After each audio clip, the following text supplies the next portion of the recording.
Students, in our previous lectures, I have explained you many poems from your 12th class special English.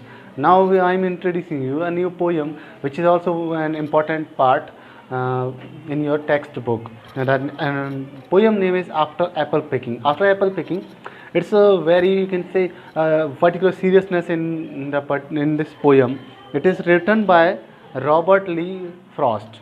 Robert Frost. First of all, I would like to tell about him. Who was he? Robert Frost. His full name was Robert Lee Frost. He was born in 1874 and he was died in 1963. He was also known as the American era of literature. He was an American poet. He dealt with themes from rural life in the New England, USA, and using the we can say simple language of the complex things in his poetry.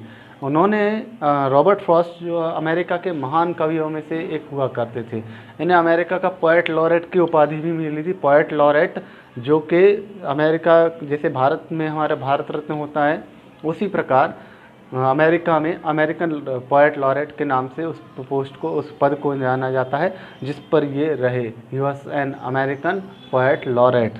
और इन्होंने कई सारे America के और England के rural यानी ग्रामीण क्षेत्रों के कई सारे कॉम्प्लेक्स, कई सारे जटिल ऐसे इंसिडेंट्स को बहुत ही अच्छे तरीके से प्रस्तुत अपनी कविताओं में किया है।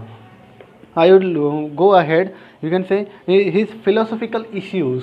He has we can say eyesight. एक ऐसा उनका दृष्टिकोण था, which shows the different kind of you can say nature's law, जो कि नेचर को बहुत ही सुंदर तरीके से प्रस्तुत करते थे अपनी कविताओं में। His important poetical works are A Voice Will. इनके कई सारे पोइटिकल ऐसे कार्य रहे जिनके लिए इनको अवार्ड्स मिले, है ना। I will tell you about these awards. Poetical works for boy's will, इन्होंने एक बॉयज़ विल लिखा था 1913 में, and north of the Boston 1914, mountain interval 1916, New Hampshire 1923, and collected poems 1930, further range 1936, and the witness tree 1942.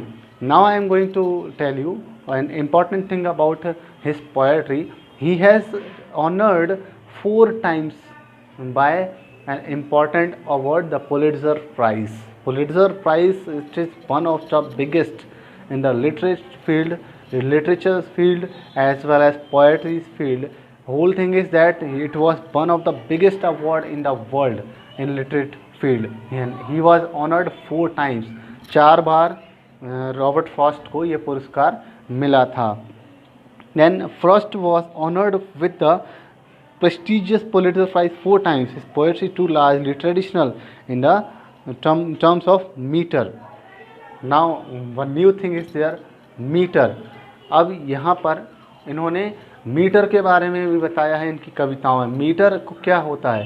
Metre जिसको अब जैसे आप लोगों ने हिंदी की व्याकरण में पढ़ा होगा, हिंदी की में मीटर को क्या कहा जाता है? छंद। छंद उसी प्रकार इंग्लिश लैंग्वेज में भी मीटर का छंद का उपयोग होता है, that is called meter. As well as I am telling you a new thing about poetry, it is called figure of speech, जिसको हिंदी में हम कहते हैं अलंकार। ठीक है, in this both things are used by and introduced by Robert Lee Frost in his poetry. Exclude lyrical grace, और इसके अलावा अपने गीतों के लिए भी ये बहुत ही फेमस रहे।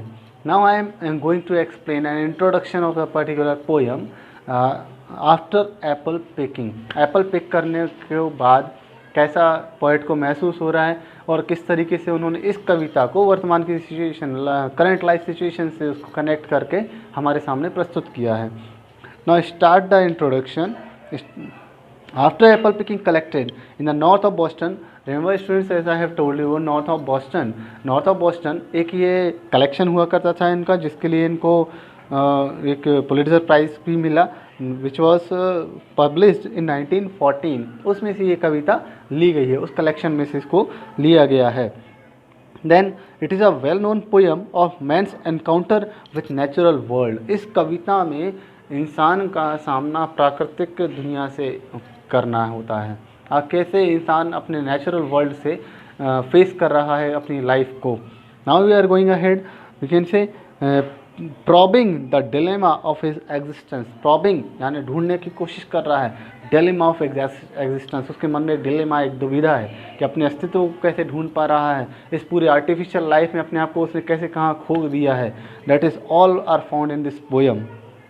देन आफ्टर, अब ये कैसे है, here the poet gives his reflections and boredom on boredom and drudgery in the aftermath of the task of apple picking. अब समझें इन वर्ड्स का मतलब क्या है कि in this poem he has explained about his task, उन्होंने अपने टास्क को एक्सप्लेन किया जो कि बहुत ही बोर्डम, बहुत ही उबाऊ है उनके लिए। Boredom, it's an important word. Drudgery, DRUDGERY, these are the words that he is feeling in his work. वह अपने लगातार फिर से सुबह वही उठता है, वही अपने काम करता रहता है। ड्रजरी, नीरसता से भरे हुए, बोर्डम, उबाऊ, उसके एक सारे काम हैं। अब एप्पल पिकिंग के काम में वह उसका क्या भाव आ रहा है ये काम को लगातार करते हुए। The work we are apple picker, वह इस काम से थका हुआ एप्पल पिकर है, लगातार वह एप्पल पिक करते जा रहा है, एक ही एक काम को कर रहा है। Nothing is new in his life, so he is feeling drudge, then go ahead and unable to enjoy his life, and कहीं ना कहीं वो अपने खुद के जीवन में आनंद लेना भूल गया है। It is connected to the current situation. We all are living life, but we have forgotten that what is happiness and what is the, we can say, inner beauty of the life, and we are, we can say, trapped in an artificial world.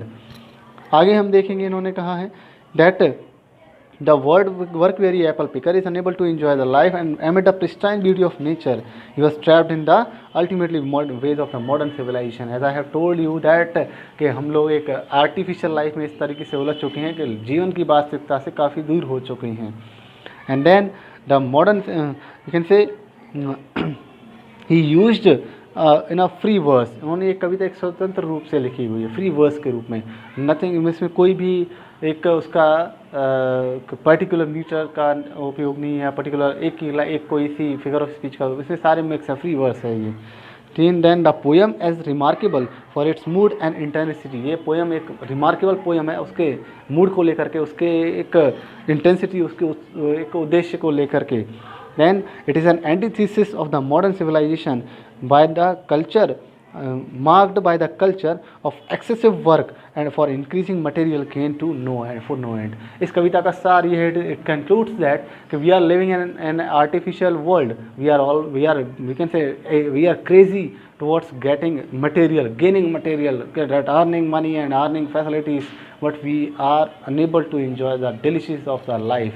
So it is an introduction of our poem and after apple picking by Robert Lee Frost. I hope you will understand this. You will have to read it once again, and if you are having any doubt, you may contact me on my personal number. Thank you, students.